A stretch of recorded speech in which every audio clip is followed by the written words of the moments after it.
Ils étaient tous des occupants de l'hôtel du Golfe pendant la crise post-électorale en 2011.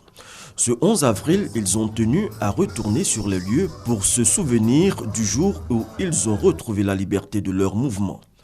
Eux, ce sont les Amis du Golfe et les jeunes cadres du RHDP. En revenant sur cet exercice de devoir de mémoire, il s'agit non seulement de nous rappeler, mais de rendre aussi hommage à toutes ces personnalités, mais aussi ces prisonniers imprévus. Je parle des militants qui étaient venus ici le 16 pour marcher juste pour demander l'installation de Bouaka Pascal, mais qui sont retrouvés par milliers ici à dormir dans des conditions difficiles.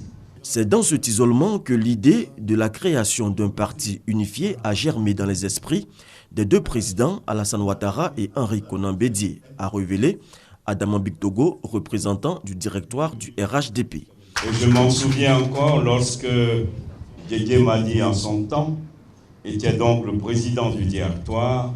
Nous fûmes donc convoqués par le président Henri Konan Bédié, le président Alassane Ouattara, nous instruisant donc d'entreprendre la réflexion au fin de mettre en place le parti unifié.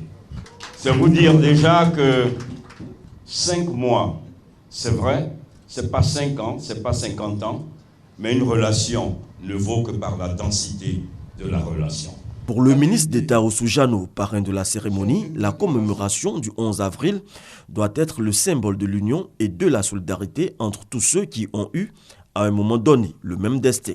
Ceux qui ont versé leur sang, c'est ça qui fait notre union. Ce sang nous appelle à être plus conquérants, conquérants économiquement, conquérants socialement, à être des patriotes économiques, des patriotes sociaux pour bâtir une grande Côte d'Ivoire. Anecdotes, témoignages, expositions photos pour retracer le vécu de ceux qui étaient retranchés 5 mois durant à l'hôtel du Golfe jusqu'au 11 avril 2011, date de l'arrestation de l'ex-président Laurent Gbagbo et qui a marqué la fin de la crise post-électorale qui a fait plus de 3000 morts.